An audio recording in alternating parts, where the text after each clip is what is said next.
বিবির সামনে বসা, স্বামীও যুবক আল্লাহর বান্দা বসা। স্বামী বিবির চেহারার দিকে ভালোবাসার নজর নিয়ে তাকাই, বিবিও স্বামীর চেহারার দিকে মায়া মহাব্বতের নজর নিয়ে তাকাই। বিবি স্বামীর চেহারার দিকে, স্বামী বিবির চেহারার দিকে ভালোবাসার নজর দিয়া তাকাই। এমন সময় আল্লাহর কি খেলা, একজন যুবক আল্লাহর বান্দা ভিক্ষুক ঘরের দরজার সামনে দাঁড়ায় যায়।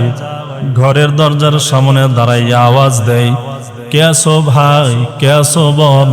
3 দিন পর্যন্ত পেটের মধ্যে কোনো খাবার নাই, পারলে সামান্য পরিমাণ খাবার দেন, পেটের যন্ত্রণা কষ্ট আর সহ্য করতে আমি পারি না গো বাবা। এবার যুবক আল্লাহর বান্দা 3 দিন পর্যন্ত খাবার নাই, আওয়াজ দেয়া বলে, কে আছো ভাই, কে আছো বোন? সামান্য পরিমাণ খাবার আমার দেন। যেই মাত্র ওই ভিক্ষুক যুবক আল্লাহর বান্দার কণ্ঠের আওয়াজটা ওই বড় লোক যুবকের কান বরাবর পৌঁছায় যায়, মেজাজটা গরম হয়ে যায়। এরে ভিক্ষুক, আর কি সময় পাইলি না? এখন আমার আনন্দের মুহূর্ত, 30 বছরের কল্পনা জল্পনা, বিবাহ করলাম, বিবিকে নিয়ে ভালো ভালো আইটেমের খাবার খাবো, একজন আরেকজনের প্রতি ভালোবাসা বাড়াইয়া দেব। এমন সময় খাবার চাইলা, যারে ভিক্ষুক তোরে খাবার দিতে পারবো না। নাসর আল্লাহর বান্দা বুঝে নাও, পেটের খিদার যন্ত্রণা তো বান্দার সহ্য করতে পারে না। আবার আওয়াজ দিয়া বলে, ভাই সামান্য পরিমাণ খাবার দেন, আজকে তো আপনার বাড়িতে অনেক অনুষ্ঠান, অনেক বড় অনুষ্ঠান, সামান্য পরিমাণ খাবার যদি দেন তাহলে তো আপনার অনুষ্ঠানে ব্যাঘাত ঘটবে না। বারবার তাকিদ দেওয়ার পরও ঘরের ভিতর থেকে বড়লোক অহংকারী যুবক আবার আওয়াজ দেয়, এই ফকিন্নি চলে যা, যদি না যাও তাহলে গলায় ধাক্কা দিয়া তোমাকে বের করে দিতে বাধ্য হব। সকলে আওয়াজ দিয়া বলি নাউযুবিল্লাহ। এবার আবার ওই ভিক্ষুক আবার আওয়াজ দিয়া বলে, ও যুবক ভাই গো, সামান্য পরিমাণ খাবার দেন, পেটের যন্ত্রণা সহ্য করতে পারি না। এবার বিবি সামান্য পরিমাণ ধার্মিক ছিল, বিবি ডেকে ডেকে বলে, স্বামী আমার, সামনে অনেক ভালো ভালো আইটেমের খাবার আছে, অনেকগুলো খাবার, আমিও আপনি শেষ করতে পারবো না খেয়ে, যান সামান্য পরিমাণ খাবার ভিক্ষুককে দিয়ে আসেন। এবার স্বামী চোখ রাঙ্গায় বলে, বিবি সাবধান, আবার কিন্তু বলবা না। এবার বিবি চুপ হয়ে যায়। আবার ভিক্ষুক ডাক দেয়, দেন না সামান্য পরিমাণ খাবার দেন। এবার বড়লোক যুবক রাগ মেজাজ নিয়া ঘর থেকে বের হয়ে আসিয়া ভিক্ষুককে বিভিন্ন ধরনের গালিগালাজ করে। এক পর্যায়ে রাগান্বিত হইয়া ওই যুবক ভিক্ষুকের গলার মধ্যে তাফা মারিয়া ধরিয়া ধাক্কা দিয়া জমিনের উপরে ফেলে দেয়। নাউযুবিল্লাহ। যেই মাত্র যুবক আল্লাহর বান্দাকে গলার মধ্যে ধাক্কা দিয়া জমিনের উপরে ফেলে দেয়, এবার আল্লাহর বান্দা সহ্য করতে পারে নাই, 2 চক্ষু বেয়ে চোখ দিয়ে পানি টপ টপ করে পড়তেছে, গাল ভিজে যায়।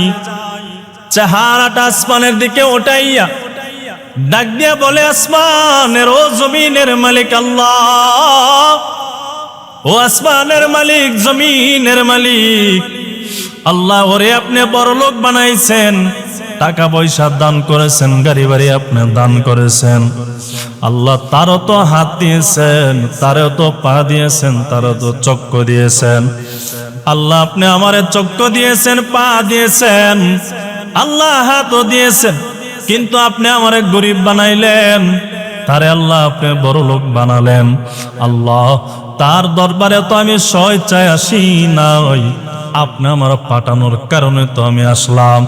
সামান্য পরিমাণ খাবার চেয়েছি, ধন তো চাই নাই, সম্পদ চাই না, কোটি টাকাও চাই নাই, সামান্য পরিমাণ খাবার চেয়েছি আল্লাহ, ওই বড় লোক যুবক আমার সামান্য পরিমাণ খাবারও দেয় নাই, অপমান করিয়া গলার মধ্যে ধাক্কা দিয়া জমিনের উপরে ফেলে দিয়েছে। আল্লাহ আপনার কাছে নালিশ দেয়, আপনার কাছে বিচার দেয়, যতক্ষণ পর্যন্ত এই বড় লোক অহংকারী যুবককে দুনিয়াতে শাস্তি দিবেন না, ততদিন পর্যন্ত আল্লাহ এই অহংকারী যুবককে মরণ দিবেন না। আল্লাহর বান্দা ভিক্ষুক দোয়া করতে সময় হয়, আল্লাহ তাআলা ওই ভিক্ষুক বান্দার দোয়া কবুল করতে সময় হয় না। সুবহানাল্লাহ। قال رسول الله صلى الله عليه وسلم سئل أي العمل أفضل فقال নবীজির সাহাবী হযরতে আবু হুরায়রা রাদিয়াল্লাহু তাআলা আনহু হতে বর্ণিত, তিনি বলেন রাসূল আকরাম সাল্লাল্লাহু আলাইহি ওয়াসাল্লাম ইরশাদ করেন, কোন একজন ব্যক্তি আসিয়া নবীকে প্রশ্ন করলেন, নবী আমার, আসমান ও জমিনের নিচে, আসমানের নিচে জমিনের ওপরে সবচেয়ে ভালো আমল কোনটা, কোনখানা ভালো আমল? সাহাবীর প্রশ্নের জবাবে নবী আমার বললেন, ঈমানুম বিল্লাহি ওয়া রাসূলিহি। ও সাহাবী, আসমানের নিচে জমিনের ওপরে সবচেয়ে ভালো আমল হলো আল্লাহ এবং তার নবীর উপরে ঈমান আনয়ন করা।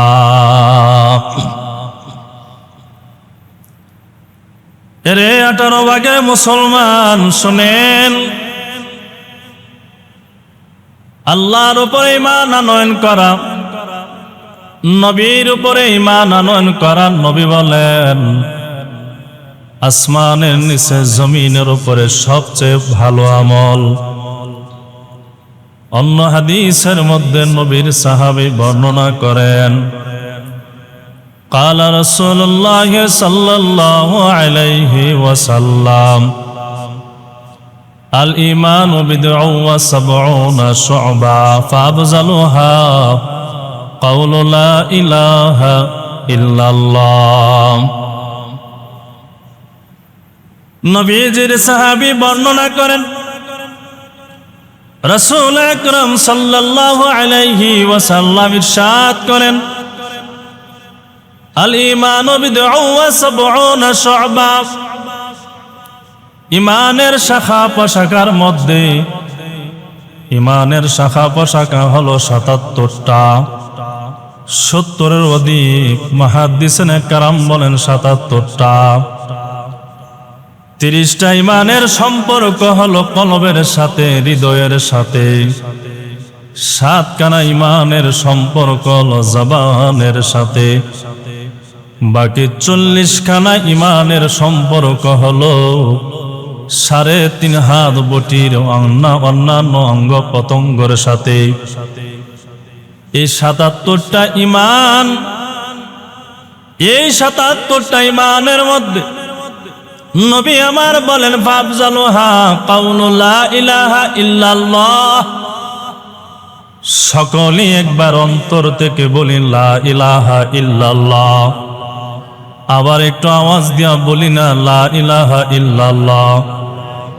সবাই বলি না লা ইলাহা ইল্লাল্লাহ। নবীজি আমার বলেন, লা ইলাহা ইল্লাল্লাহ হলো বড় দামি একটা কালেমা, বাক্য। ফাফজালুহা লা ইলাহা ইল্লাল্লাহ। এই লা ইলাহা ইল্লাল্লাহ কেমন দামি কালেমা জানেননি? নবী আমার জানায়া দেয়, 7 আসমান 7 জমিন যদি এক পাল্লায় রাখা হয়, অপর পাল্লায় যদি লা ইলাহা ইল্লাল্লাহ লিখিত একটা সাদা কাগজ রাখা হয়, নবী বলেন আসমান ও জমিনের চেয়ে লা ইলাহা ইল্লাল্লাহর ওজন ভারী হয়ে যাবে। এই লা ইলাহা ইল্লাল্লাহ কত বড় দামি! বুখারী শরীফের হাদিস নাম্বার হলো 42।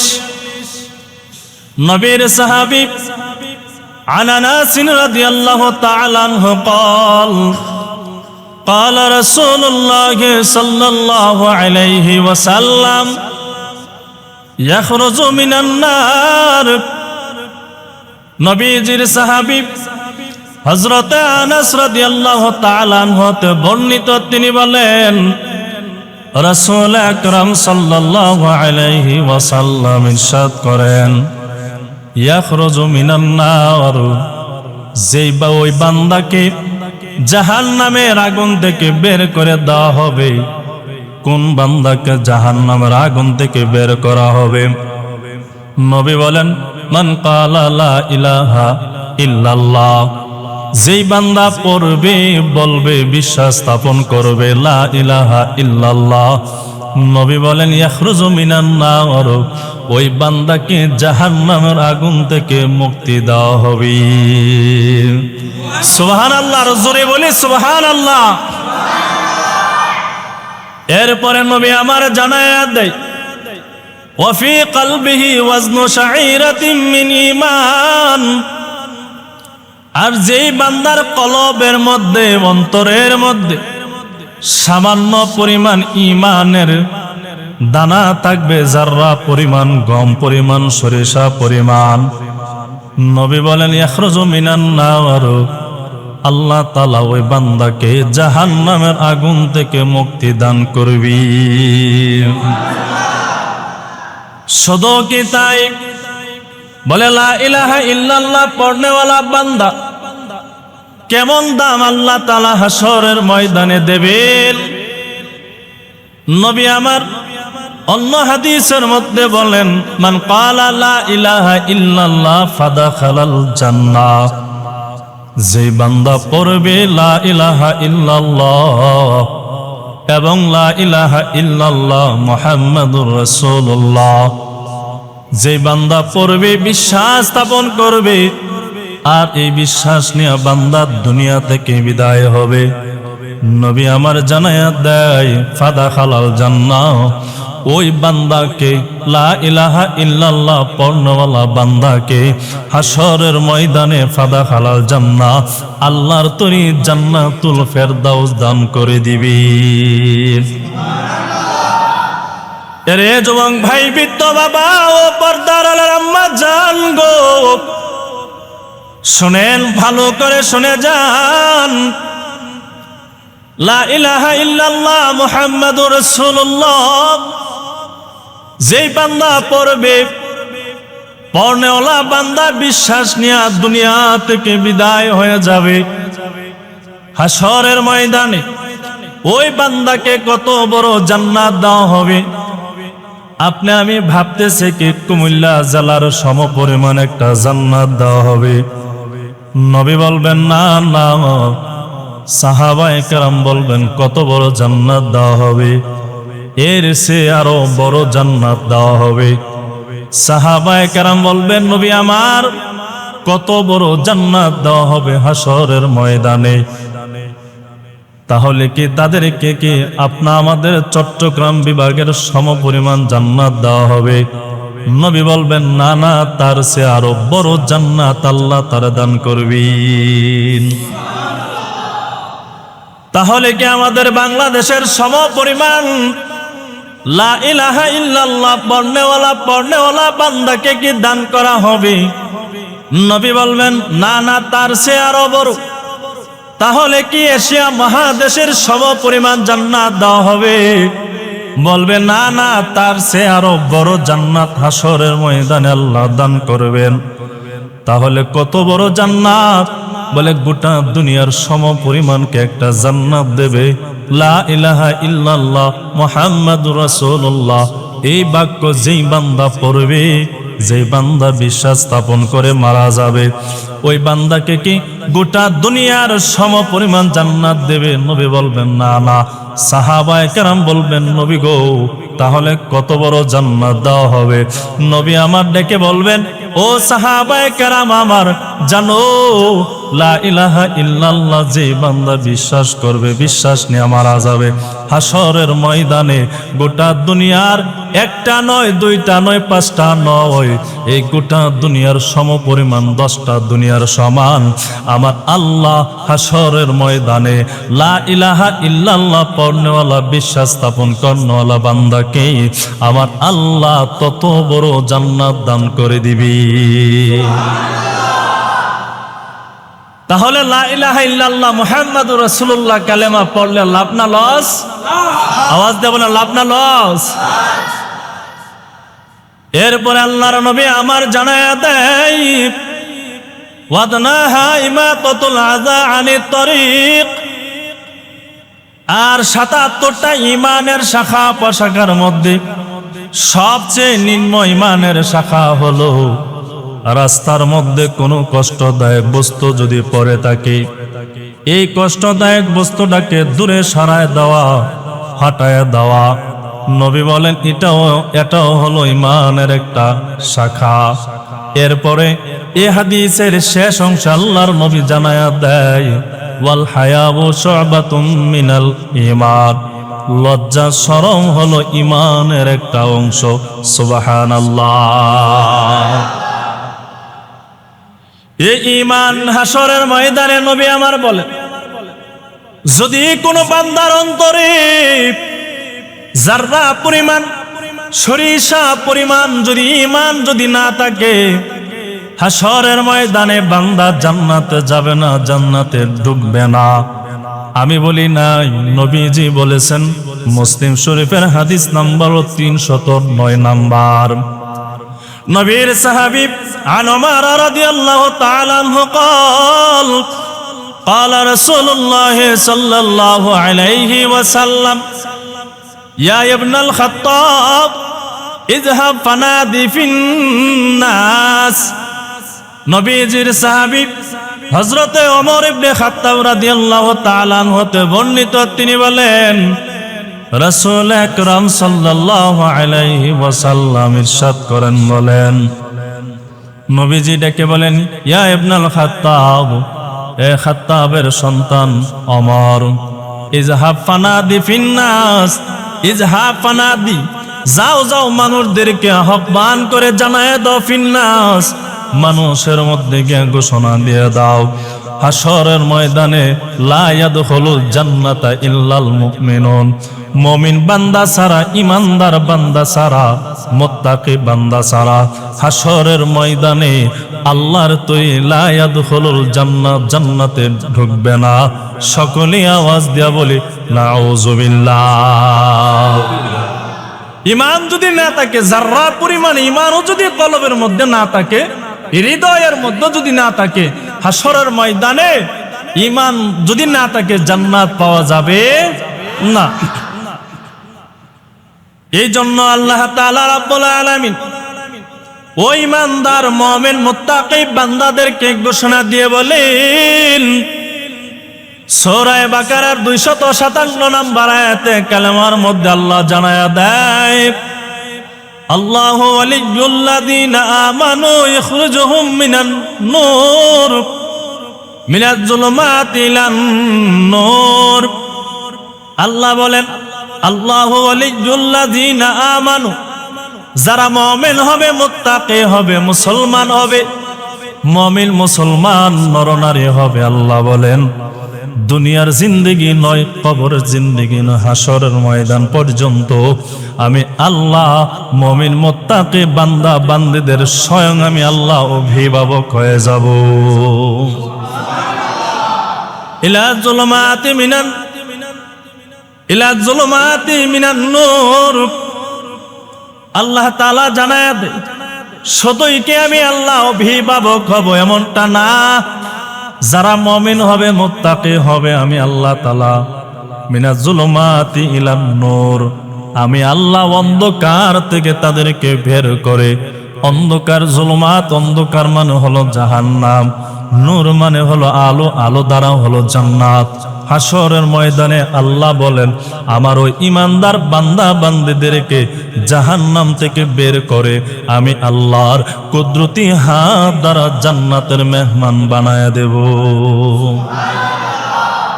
ইমানদার হলে আল্লাহ নিজেই জাহান্নাম থেকে আপনি আমাকে মুক্ত করে আল্লাহর তৈরি কোথায় দান আপনি আমাকে দিবেন? জান্নাতে দিবেন। কোথায় দিবেন? আওয়াজ দিয়া বলি না, কোথায় দিবেন? জান্নাত দিবেন আল্লাহ তাআলা। এই জন্য আল্লাহ তাআলা বলেন, যারা ইমানদার হবে, নেক কাজ করনেওয়ালা বান্দা বান্দি হবে, সূরা কাফের 107 নম্বর আয়াতে কালিমার মধ্যে আল্লাহ তাআলা জানায়া দেয়, ইন্নাল্লাযীনা আমানু ওয়া আমিলুস সলিহাত কানাত লাহুম জান্নাতুল ফিরদাউসি নুজুলা। আল্লাহ বলেন, নিশ্চয় যারা ইমানদার হবে, মুমিন হবে, ইমানদার মুমিন হওয়ার পরে যারা নেক আমল করবে, আল্লাহ বলেন কানাত লাহুম জান্নাতুল ফিরদাউসি নুজুলা। আমার ওই ইমানদার বান্দা বান্দীদেরকে হাসরের ময়দানে, নেক কাজ করনেওয়ালা বান্দা বান্দীদেরকে হাসরের ময়দানে আমি যে আল্লাহ জান্নাত বানাইলাম 8টা, এই 8টা জান্নাতের মধ্যে সবচেয়ে বড় দামি জান্নাত হলো, সবচেয়ে বড় জান্নাত, সবচেয়ে বড় জান্নাত হলো জান্নাতুল ফেরদাউস। আমি আল্লাহ ওই ইমানদার মুত্তাকি বান্দাদেরকে বান্দীদেরকে, নেক কাজ করনেওয়ালা বান্দা বান্দীদেরকে হাসরের ময়দানে আমি আল্লাহ জান্নাতুল ফেরদাউস দান করে দেব। কি দান করবেন? জান্নাতুল ফেরদাউস। আল্লাহ কি বলছেন? বলে ঈমান আনবা, ঈমান আনার পরপরই নেক আমল করবা। নেক আমল যদি করো, হাসরের ময়দানে আমার তৈরি সবচেয়ে বড় নাজ নিয়ামতের জায়গা জান্নাতুল ফেরদাউস আমি আল্লাহ দান করে দেব। এরে যুবক ভাই, বৃদ্ধ বাবা, ও পর্দার আলার আম্মা জান, শোনেন আম্মা জান, ইমানদার হলে, মুমিন মুত্তাকি হলে, নেক আমল করনেওয়ালা বান্দি যদি হতে পারেন আম্মা জান, তাহলে হাসরের ময়দানে আল্লাহ তাআলা আপনা আমার নেক আমলের বিনিময়ে জান্নাত দান করবেন। কিন্তু ঈমান আপনা আমার এমন দুর্বল হয়ে গেছে, এমন দুর্বল হয়ে গেছে। একজন ভিক্ষুক আল্লাহর বান্দা যদি সামনে দাঁড়াইয়া যদি 5 টাকা 10 টাকা আপনা আমার কাছে ভিক্ষা চাই, এরে তো দেই না, নাকের সেন্টার বাঁকা করিয়া ধমক দেয়া বলে, আর সময় কি পাইলি না, টাকা নেওয়ার জন্য আসছো, যাও যাও এখান থেকে বেগে যাও, না হলে গলায় ধাক্কা দিয়া বের করে দেব। এমন ইমানদার জমিনে আছে কি? না, আছে না? আছে না? কিন্তু আল্লাহ তাআলা নবীকে উদ্দেশ্য করে বলেন সূরা দুহা শেষ দিকে নবীকে আল্লাহ বলেন, ও নবী আমার, আপনি সাইলকারী বান্দাকে, ওই ভিক্ষুক বান্দাকে, ভিখারি বান্দাকে ধমক দিবেন না, এমন কি তারাও দিবেন না। সাইলকারী বান্দাকে ধমক দিবেন না, বিদায় করে দিবেন না। আপনার কাছে যেই পরিমাণ আছে তৌফিক হয় সেই পরিমাণ ভিক্ষুককে দিয়ে দেন। কিন্তু নবীর আদর্শ কি ছিল? নবীর কাছে যদি সামান্য পরিমাণ ভিক্ষা চাইতো, নবীর কাছে যদি নাও থাকতো, ওই ভিক্ষুককে খালি হাতে ফিরাই দিতেন না। না থাকলো উত্তম আদর্শ দিয়া বলতেন, ওরে আল্লাহর বান্দা, আমার কাছে নাই, ক্ষমা করো, অন্য সময় তোমাকে দেওয়ার চেষ্টা করব। আর আপনি আমি কি করি? ধমক দেই, ধমক দিয়ে আল্লাহর বান্দাকে বিদায় করে দেই। কিন্তু নবীর আদর্শ কি ছিল? একজন খাঁটি ইমানদার মুমিন তো নবীর আদর্শই তো লালন করবে, ঠিক না? নবীর প্রত্যেকটা সুন্নতের উপরে তো আমল করবে। আরে যুবক ভাই, বৃদ্ধ বাবা, ও পর্দার আলার আম্মা জান, শোনেন আম্মা জান, মনোযোগ দিয়া শোনেন। বড় লোকের সন্তান, টাকা পয়সা বান্দার অভাব নাই, কোটি কোটি টাকা ব্যাংক ব্যালেন্স অভাব নাই, গাড়ি বাড়িরও বান্দার অভাব নাই, আরাম এসে বান্দা কাটা। কিন্তু বান্দার শেষ বয়সে আল্লাহ তাআলা একটা সন্তান দান করেছে। সন্তান দিন দিন বড় হয়, বাবা দিন দিন বৃদ্ধ হয়, বৃদ্ধর কাছে পৌঁছায়া যায়। সন্তানের বয়স যখন 20 থেকে 25 বছর হয়ে যায়, বাবা বার্ধক্যের কাছে পৌঁছায় যায়। এক পর্যায়ে আল্লাহর বান্দা টাকা পয়সা ধন সম্পদ গাড়ি বাড়ি অট্টালিকা দেখে বান্দা দুনিয়া থেকে বিদায় হয়ে যায়। এবার যুবক আল্লাহর বান্দার বয়স যখন 30-এর পৌঁছায় গেল, বান্দা এবার বিভিন্ন এলাকায় দেখে দেখে ঘুরে ঘুরে সুন্দরী একজন রমণী আল্লাহর বান্দিকে বিবাহ বন্ধনে আবদ্ধ করে নেই। যেই দিন বান্দা বিবাহ বন্ধনে আবদ্ধ হয়, বিবিকে নিয়ে যখন বাড়িতে আসে, দুপুরবেলা বিবিকে নিয়ে খাবার খাবে। বড় লোকের সন্তান, টাকা পয়সার অভাব নাই, সামনে বিভিন্ন আইটেমের খাবার, দামি দামি খাবার সামনে উপস্থাপনা করে রেখেছে। বিবি অবসা, আল্লাহর বান্দা যুবক অবসা। ও বাবা, কেন বললাম টাকা পয়সা হয়ে গেলে ঈমানটা বড় দুর্বল হয়ে যায়। টাকা পয়সা হয়ে গেলে নবীর আদর্শ দেখে মানুষগুলো। এবার আল্লাহর বান্দা বিবিকে নিয়ে খাবার খায়, বিবির সামনে বসা, স্বামীও যুবক আল্লাহর বান্দা বসা। স্বামী বিবির চেহারার দিকে ভালোবাসার নজর নিয়ে তাকাই, বিবিও স্বামীর চেহারার দিকে মায়া মহাব্বতের নজর নিয়ে তাকাই। বিবি স্বামীর চেহারার দিকে, স্বামী বিবির চেহারার দিকে ভালোবাসার নজর দিয়া তাকাই। স্বামীও লোকমা বানাই, বিবিও লোকমা বানাই। বিবি স্বামীর মুখে উঠায়া দেবে, বিবি স্বামী বিবির মুখে উঠায়া দিবে। এমন সময় আল্লাহর কি খেলা, একজন যুবক আল্লাহর বান্দা ভিক্ষুক ঘরের দরজার সামনে দাঁড়ায় যায়। ঘরের দরজার সামনে দাঁড়াইয়া আওয়াজ দেয়, কে আছো ভাই, কে আছো বোন? 3 দিন পর্যন্ত পেটের মধ্যে কোনো খাবার নাই, পারলে সামান্য পরিমাণ খাবার দেন, পেটের যন্ত্রণা কষ্ট আর সহ্য করতে আমি পারি না গো বাবা। বলেন তো 18 ভাগের মুসলমান, যেই বান্দার পেটে খিদা, ওই বান্দাদের খিদার যন্ত্রণা বুঝে, অন্য কেউ বুঝে না, ঠিক নি? যেই বান্দার পেটের মধ্যে ব্যথা, ওই বান্দাই বুঝে, অন্যজন কিন্তু বুঝে না পেটের ব্যথা। এবার যুবক আল্লাহর বান্দা 3 দিন পর্যন্ত খাবার নাই, আওয়াজ দেয়া বলে, কে আছো ভাই, কে আছো বোন? সামান্য পরিমাণ খাবার আমার দেন। যেই মাত্র ওই ভিক্ষুক যুবক আল্লাহর বান্দার কণ্ঠের আওয়াজটা ওই বড় লোক যুবকের কান বরাবর পৌঁছায় যায়, মেজাজটা গরম হয়ে যায়। এরে ভিক্ষুক, আর কি সময় পাইলি না? এখন আমার আনন্দের মুহূর্ত, 30 বছরে কল্পনা জল্পনা বিবাহ করলাম, বিবিকে নিয়ে ভালো ভালো আইটেমের খাবার খাবো, একজন আরেকজনের প্রতি ভালোবাসা বাড়াইয়া দেব। এমন সময় খাবার চাইলা, যারে ভিক্ষুক তোরে খাবার দিতে পারবো না। নাসর আল্লাহর বান্দা বুঝে নাও, পেটের খিদার যন্ত্রণা তো বান্দার সহ্য করতে পারে না। আবার আওয়াজ দিয়া বলে, ভাই সামান্য পরিমাণ খাবার দেন, আজকে তো আপনার বাড়িতে অনেক অনুষ্ঠান, অনেক বড় অনুষ্ঠান, সামান্য পরিমাণ খাবার যদি দেন তাহলে তো আপনার অনুষ্ঠানে ব্যাঘাত ঘটবে না। বারবার তাকিদ দেওয়ার পরও ঘরের ভিতর থেকে বড়লোক অহংকারী যুবক আবার আওয়াজ দেয়, এই ফকিন্নি চলে যা, যদি না যাও তাহলে গলায় ডাক্কা দিয়া তোমাকে বের করে দিতে বাধ্য হব। সকলে আওয়াজ দিয়া বলি নাউযুবিল্লাহ। এবার আবার ওই ভিক্ষুক আবার আওয়াজ দিয়া বলে, ও যুবক ভাই গো, সামান্য পরিমাণ খাবার দেন, পেটের যন্ত্রণা সহ্য করতে পারি না। এবার বিবি সামান্য পরিমাণ ধার্মিক ছিল, বিবি ডেকে ডেকে বলে, স্বামী আমার, সামনে অনেক ভালো ভালো আইটেমের খাবার আছে, অনেকগুলো খাবার, আমিও আপনি শেষ করতে পারবো না খেয়ে, যান সামান্য পরিমাণ খাবার ভিক্ষুককে দিয়ে আসেন।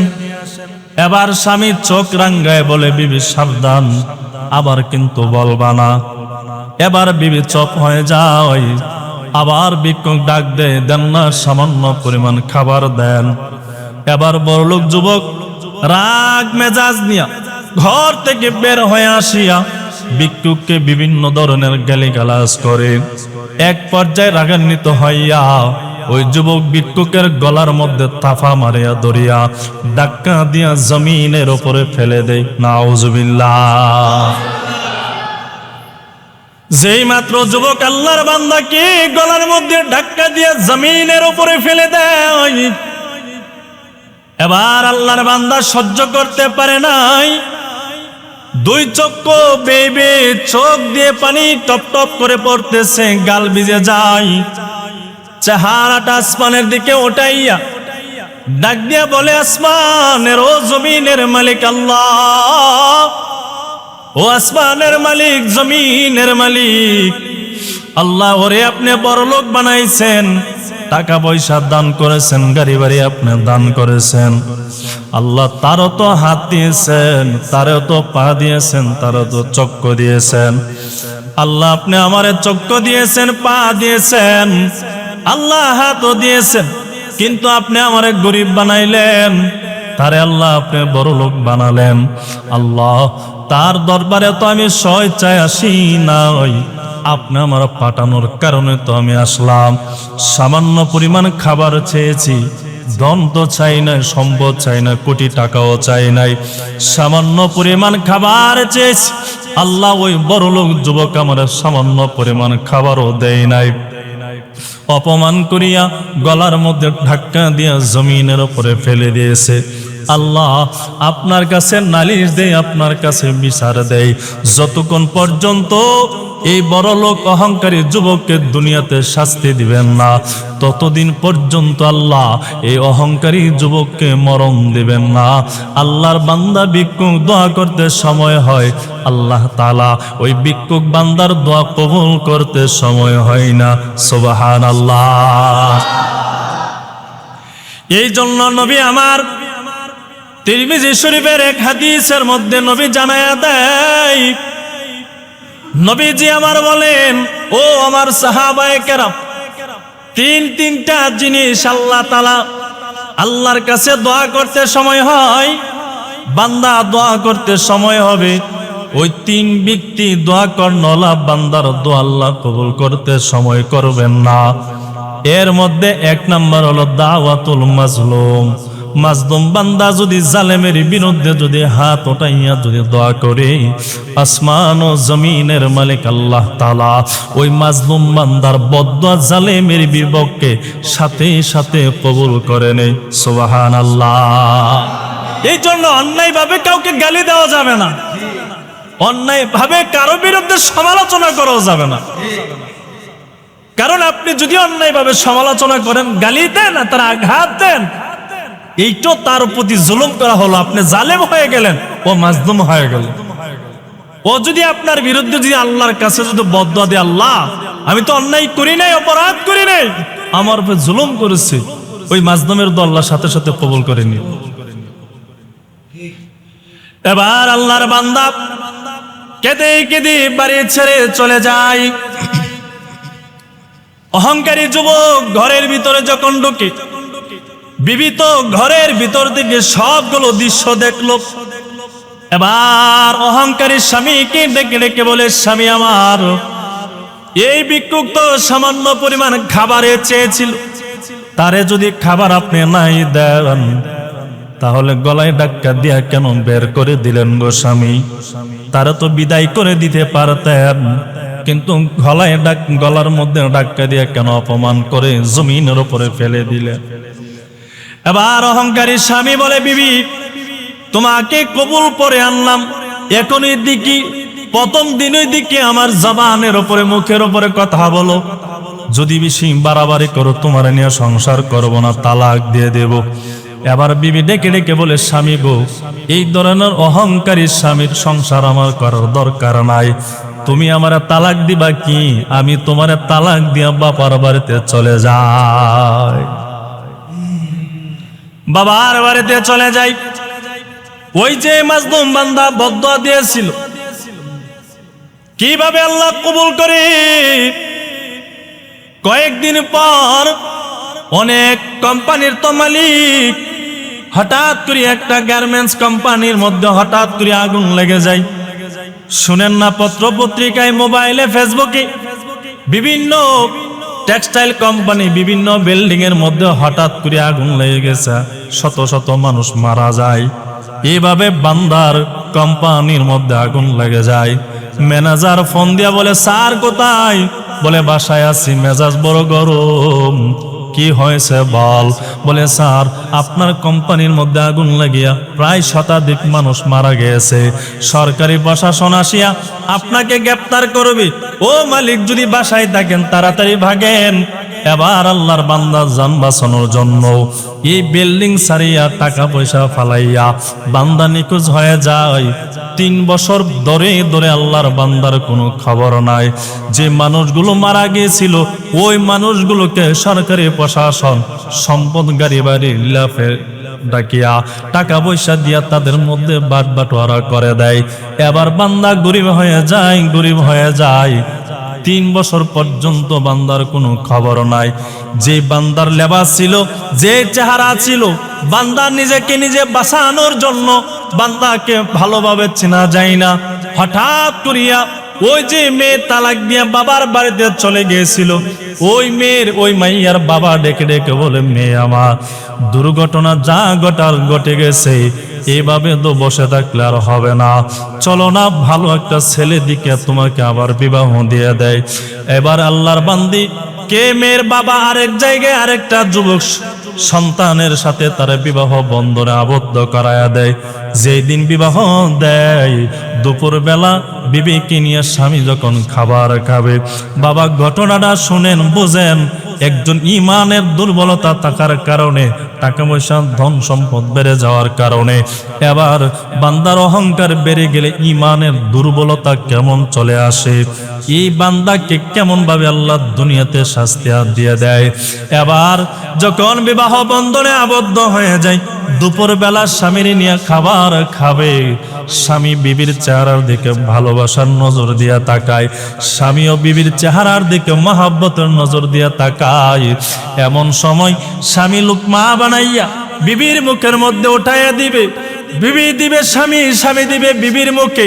এমন সময় দুপুর বেলা একজন যুবক আল্লাহর বান্দা ভিক্ষুক দরজার সামনে দাঁড়ায়া যায়, ডাক দিয়া বলে, কে আছো ভাই, কে আছো বোন? 3 দিন পর্যন্ত পেটের খিদা আর সহ্য করতে পারি না, সামান্য পরিমাণ খাবার দেন, সামান্য পরিমাণ খাবার দেন, পেটের যন্ত্রণা, পেটের খিদা আর সহ্য করতে পারি না। বিবি কোনো আওয়াজ দেই না, কারণ প্রথম নাম্বার স্বামী ছিল জালেম, অহংকারী। এখন যদি কিছু যদি বলি, ও যদি আমার তালাক দিয়ে দেয়, এই জন্য বিবি কোনো কিছু বলে না, চুপ রয়ে গেল। এবার স্বামী ডেকে ডেকে বলে, বিবি আমার, পেটের খিদার যন্ত্রণা কি যে যন্ত্রণা আমি বুঝি, হয়তো বা তুমি বোঝো না রে বিবি। যাও বিবি যাও, এখানে যত ভালো ধরনের খাবার আছে ওই খাবারগুলো ভিক্ষুককে দিয়ে আসো। এখন যদি তুমি আমিও না খাই, পরবর্তীতে খেয়ে নিতে পারবো। যাও ভালো ভালো খাবার ভিক্ষুককে দিয়ে আসো। সুবহানাল্লাহ। যেই মাত্র স্বামী আমার বলল, বিবি আমার জান, ভালো কিছু খাবার ওই ভিক্ষুককে দিয়ে আসে, যেই মাত্র স্বামী বলল, বিবির 2 চোখ বেয়ে বেয়ে টপ টপ করে পানি পড়তেছে। স্বামী বলে, বিবি আমার, ভিক্ষুককে খাবার দেওয়ার জন্য বললাম, কাঁদো কেন? এবার বিবি বলে, স্বামী আমার, আমি তো দুঃখে কাঁদি না, আনন্দে কাঁদি। কেন বিবি কাঁদো, কি এমন আনন্দ?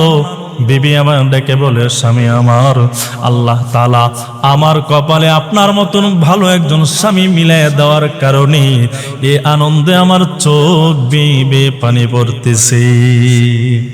মানুষ শুধু দুঃখে কাঁদে না, আনন্দ মানুষে কাঁদে। কাঁদে না বাবা, কাঁদে না?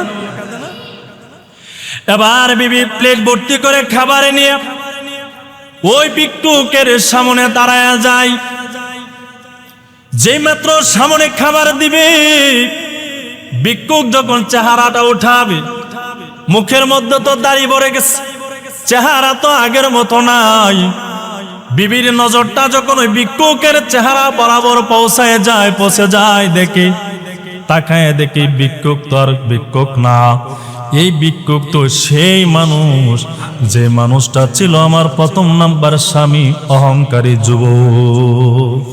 আল্লাহর খেলা, সকাল বেলার ধনীরে তুই ফকির সন্ধ্যা পেলা, সকালে পেলা আল্লাহ যারে ধনী বানায়, বিকেলে তারে ফকির বানাইতে সময়, বিকেলে আল্লাহ যাকে ধনী বানায় সকালে তারে গরিব বানাইতে সময়ও লাগে। যেই মাত্র বিবির চেহারা স্বামীর চেহারা বরাবর পৌঁছায় গেল দেখে বিবি আর সহ্য করতে পারে নাই, চিৎকার মারিয়া বেহুশ হইয়া জমিনের উপরে লম্বা হয়ে পড়ে যায়।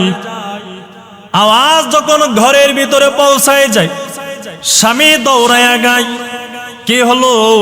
বিবিরে পাঠাইলাম খাবার দেওয়ার জন্য ভিক্ষুককে, চিৎকার কেন মারলো, আওয়াজ কেন দিল? দৌড়ায় আসিয়া দেখি বিবি আর দাঁড়ানো নাই, জমিনের ওপরে লম্বা হয়ে পড়ে আছে। বিবির মুখে সামান্য পরিমাণ পানির ছিটা দেওয়ার পর বিবিরে জিজ্ঞাসা করলো, ও বিবি আমার, তোমার খাবার দিয়া পাঠাইলাম ভিক্ষুককে দেওয়ার জন্য, চিৎকার মারিয়া জমিনের ওপরে কেন লম্বা হয়ে পড়ে গেলা? বিবি আবার ডাক দিয়ে বলে, স্বামী গো, আল্লাহর কুদরত দেখার পর আর সহ্য করতে পারি না। স্বামী আবার ডেকে ডেকে বলো, ও বিবি আমার, কি এমন আল্লাহর কুদরত দেখার পর সহ্য করতে পারো নাই? বিবি আবার ডেকে ডেকে বলে, ও স্বামী, এই যে সামনে বসা আছে সে কি কে? আপনি তারে চিনেন? স্বামী কিন্তু ভালোভাবে চিনছে, তারে কে আপনি চিনেন? বলে, বিবি কি হয়েছে? বলো, স্বামী আমার, এই যে সামনে ভিক্ষুকটা বসা আছে, এই ভিক্ষুক অন্য কেউ নয়, অন্য কেউ নয়, এই স্বামী হলো আমার প্রথম নাম্বার অহংকারী স্বামী। প্রথম যার কাছে আমার বাবা বিয়ে দিয়েছিল, তার অহংকারের কারণে তার আমি তালাক দিয়ে চলে আসছিলাম। ও স্বামী, তাকায় দেখেন, গাড়ি বাড়ি অট্টালিকা ধন সম্পদ যার অভাব ছিল না, আজকে একবেলা খাবারের জন্য আপনা আমার দরজার সামনে দাঁড়ায় গেল। কেমন অধপতন আল্লাহ তারে বানাইছে।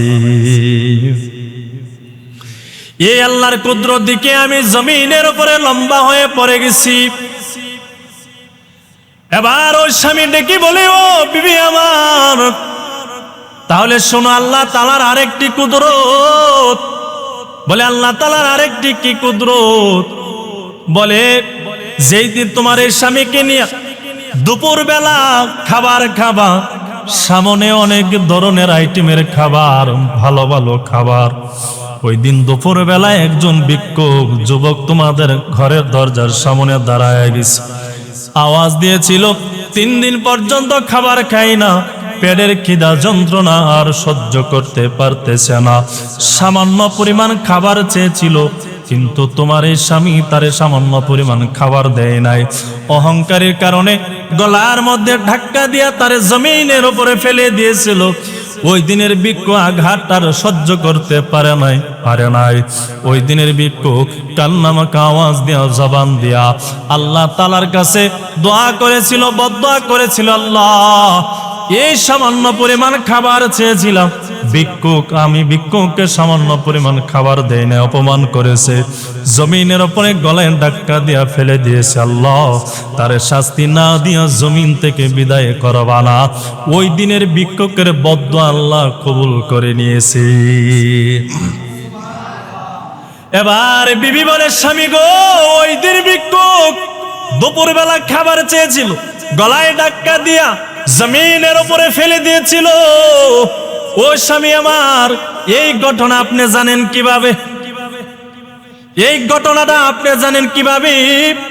এবার দ্বিতীয় স্বামীর ডাক দিয়া বলে, বিবি আমার, ওই দিনের ভিক্ষুক আর কেউ নয়, ওই দিনের ভিক্ষুক আর কেউ নয়, ওই দিনের ভিক্ষুক হলো তোমার সামনে দাঁড়ায় আছে তোমার দ্বিতীয় নাম্বার স্বামী।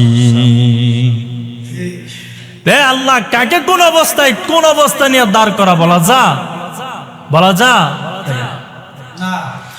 এই জন্য বলি যুবক ভাই ও বৃদ্ধ বাবা, ও পর্দার আম্মা জান, অনেক ভাই তো বিদেশে থাকে, অনেক ভাই তো দেশের বাইরে থাকে, এত লক্ষ লক্ষ টাকা ব্যয় করিয়া বিদেশের জমিনে থাকে। বলে কেন? বলে সন্তানের মুখে হাসি ফোটানোর জন্য, বিবির মুখে হাসি ফোটানোর জন্য, ছেলে মেয়ে বিবি বাচ্চাকে আরামাসে রাখার জন্য। দিন নাই রাত নাই একজন প্রবাসী আল্লাহর বান্দা কষ্ট করে করে যায়। দেখা যায় অনেক প্রবাসী আল্লাহর বান্দা দিনেও পরিশ্রম করে, রাতও পরিশ্রম করে।